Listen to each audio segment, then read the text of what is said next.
నమస్తే. నేను మీ Gopi. Welcome back to our channel. ఈరోజు మన వచ్చరికి సినీ జర్నలిస్ట్ జగదేవ్ గారు ఉన్నారు. సార్ నమస్తే సార్. నమస్తే సార్, ఆంధ్రప్రదేశ్ మాజీ సీఎం జగన్మోహన్ రెడ్డి గారి పోటీ చేసి పులివెందుల కాన్స్టిట్యున్సీ మరలా ఇప్పుడు నెక్స్ట్ ఎలక్షన్ 2029 ఎలక్షన్కి పూర్తిగా మారబోతుందంట. ఎస్సీ ఎస్టీ కమ్యూనిటీగా ఆ కాన్స్టిట్యున్సీ అయితే ఏర్పడబోతుందంట. అంటే ఇప్పుడు మరలా జగన్మోహన్ రెడ్డి గారు అక్కడ పోటీ చేసి సపోజ్ ఆ కాన్స్టిట్యున్సీ మారితే వేరే దగ్గర పోటీ చేయాలి. పోటీ చేస్తే మళ్ళీ గెలుస్తారా, ఓడిపోతారా? మీకెందుకు డౌట్ వచ్చింది? ఇప్పుడే టైట్గా గెలిచారు ఆయన. సో నెక్స్ట్ వేరే కాన్స్టిట్యున్సీ బట్ ఆయన అలా అనుకోవట్లేదు కదా. మరి నా ఫోటో పెడితే అక్కడ ఎవరు నిలబెట్టినా, ఏ వస్తువుని నిలబెట్టినా అది గెలుస్తుందనే ధైర్యంలో ఉన్నాడు ఆయన. అవునా? ఆ ధైర్యమే చాలా వరకు కొంప ముంచింది అనేది ఇప్పుడు వైసీపీ నాయకుల అభిప్రాయం కదా.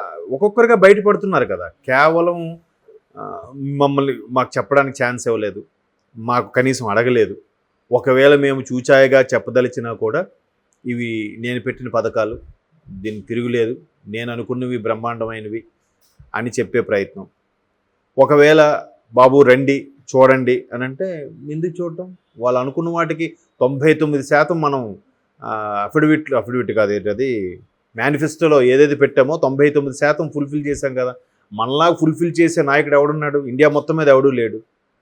ఇట్లాంటి ఒక రకమైన మాయలో బతికేశారు. అది మీరు ఓవర్ కాన్ఫిడెన్స్ అనుకోండి, ఇంకేదైనా అనుకోండి. అది చూసారా, వాపును చూసి బలుపు అనుకుంటారో, బలుపును చూసి వాపు అనుకుంటారో అన్నట్టుగా ఏదో అంటుంటారు.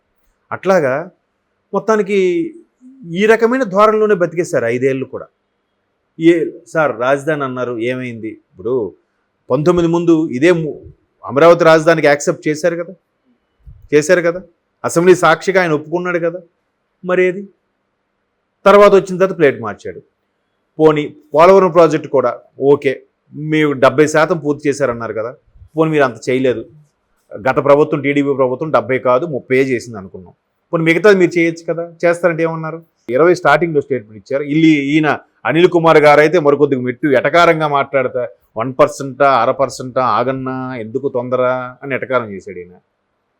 ఇట్లా ఇన్ని రకాలుగా చేసిన తర్వాత మళ్ళీ ఈయన ముఖ్యమంత్రిగా తీసుకొని 21లో కంప్లీట్ చేస్తాం, 22 కంప్లీట్ చేస్తాం. నిన్న మొన్న ట్రోల్స్ పెట్టాడు. 23 కూడా అన్నాడు ఆయన పోలవరం, అది అవ్వలేదు.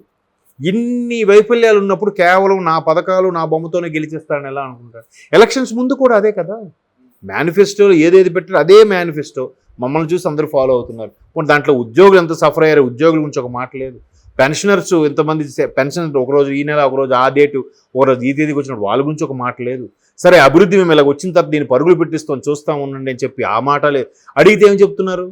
బందర్ పోర్టు, నెల్లూరు ఏదో పోర్టు, 3-4 ఇది కాదు అభివృద్ధి. మద్రాసును ముంబై ఎలా వీటి వల్లే చెందాయంట, అంతే. ఇంకేం లేకుండా ఓన్లీ సముద్రం సీ పోర్ట్ల వల్ల అభివృద్ధి చెందాయని అదే కాన్సెప్ట్. మళ్ళీ ఇప్పుడు వస్తే చేస్తామని కూడా ఎక్కడ స్టేట్మెంట్ లేదు. మరి అంత కాన్ఫిడెన్స్ ఉన్న అతనికి మరి ఎక్కడైనా గెలుస్తా అనుకున్నప్పుడు ఎస్సీ కాన్స్టిట్యూషన్ అయితే ఏంటి, ఎస్టీ కాన్స్టిట్యూషన్ అయితే ఏంటి, ఎక్కడైనా గెలుస్తాడు కదా ఆయన. శ్రీకాకుళం అదే ఇచ్చాపురం నుండి తిరుపతి వరకు ఎక్కడికి నిలబడినా గెలిచేస్తాడు కదా. ఇంకా టెన్షన్ ఏముంది? ఆయన ఎవరు, ఆయన పేరు గుర్తు రావట్లేదండి. ఒక వైసీపీ కండువ వేసుకొని వెటకారంగా మాట్లాడు సీఎంరాజా. ఆయన బాగా ట్రోల్స్ చూసాం మనం, మీరు అబ్జర్వ్ చేసే ఉంటారు. మీరు కూడా ఇంటర్వ్యూ చేసినప్పుడు నేను చూశాను. మరి ఆయన ఏమంటాడు? మేమంతేనబ్బా, మేము ఇలాగే ఉంటాం, ఆయన గెలుస్తాం. ఆయన నిజంగా నాకు ఆ మొదట్లో అర్థం కాలే, ఈయన వైసీపీకి సపోర్ట్ చేస్తున్నారా లేదంటే కూటమికి సపోర్ట్ చేస్తున్నాడని. కానీ వైసీపీని బద్నాం చేసేలాగా మాట్లాడాడు ఆయన, క్లీన్ అబ్జర్వ్ చేస్తే. మరి అట్లా ఉంది. అన్న ఫోటో పెడితే చాలు, ఎక్కడైనా గెలుస్తాం. అలాంటప్పుడు పులివెందుల ఎస్సీ అయితే ఏంటి, ఎస్టీ కాన్స్టిట్యూషన్ అయితే ఏంటి, ఇంకొద్దరు పోటీ చేస్తాడు ఆయన. తప్పు ఏముంది? మరి అంతే కదా. అయితే ఎక్కడ మీరు అడిగిన దాంట్లో సవాలుగా తీసుకోవాల్సిన అంశం ఏంటంటే, మంగళగిరిలో లోకేష్ అనే వ్యక్తి పప్పు మాట్లాడడం చేత కాదు, వాడొక నాయకుడే కాదు, మా దృష్టిలో వాడొక బుడ్డోడు, ఇన్ని మాటలు ఎంత మెజారిటీతో గెలిచాడు మంగళగిరిలో. పైగా మంగళగిరి అనేది చాలా క్రూషియల్ నియోజకవర్గం టీడీపీకి. ఒక బై ఎలక్షన్స్ అన్నీ కలిపి ఒక 15-16 సార్లు ఎన్నిసార్లు అయితే, ఏది 83లో టీడీపీ గవర్నమెంట్ వచ్చిన తర్వాత నుంచి 2 సార్లే కైవసం చేసుకుందట. మిగతా 13 సార్లు 14 సార్లు కూడా గెలవలే. అటువంటి స్థానాన్ని మళ్ళీ ఇప్పుడు జెండా పాతాడు. ఆయన ఏం చెప్పాడు? ఎక్కడైతే టీడీపీ క్లీన్ స్వీప్ చేస్తుందో, ఎక్కడైతే టీడీపీ కంచుకోట్లా అనుకుంటుందో అటువంటి దగ్గర పోటీ చేసి గెలిస్తే ఇంకా నా గొప్పతనం ఉంది. ఆల్రెడీ నాకు మా ఫాదరు సీఎం కాబట్టి నాకు ఏదో మినిస్టర్ ఇచ్చారు, ఎమ్మెల్సీ చేసేసారు అన్నట్టుగా అంటున్నారు. నేను ఈసారి టఫ్ ఎక్కడైతే టీడీపీ లేదో, ఎక్కడైతే పార్టీ బలంగా లేదో అక్కడ నిలబడి నేను పోటీ చేస్తాను, నాకు అది కావాలని తీసుకున్నాడంటే.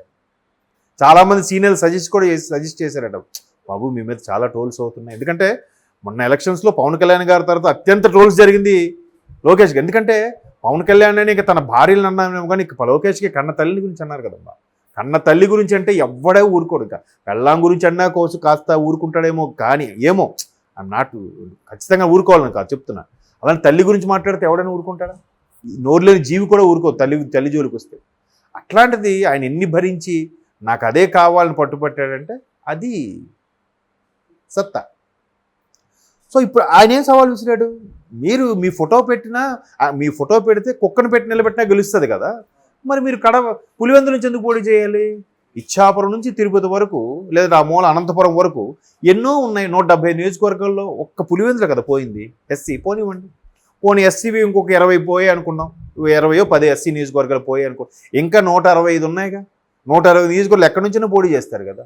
ఇంకా దాన్ని మన సీమరాజా గారి స్టైల్లో మాట్లాడుకుంటే ఆయన ఎక్కడి నుంచి పోటీ చేస్తాడబ్బా, నీ టెన్షన్ ఏముంది? పులివెందులు కాకపోతే కడప మొత్తం ఎస్సీ రిజర్వేషన్ చేసేమనండి, అది అయినా గెలుస్తాడు ఆయన. ఆ కాన్ఫిడెన్స్తో ఉన్నారు కదా. మీరేమంటున్నారు, మెజారిటీ కూడా తగ్గింది అంటున్నారు. అవును, డెఫినెట్గా తగ్గిందంటే కావాలని తగ్గించాం మేము ఊరికే. ఎస్ అలాగే చెప్తారు.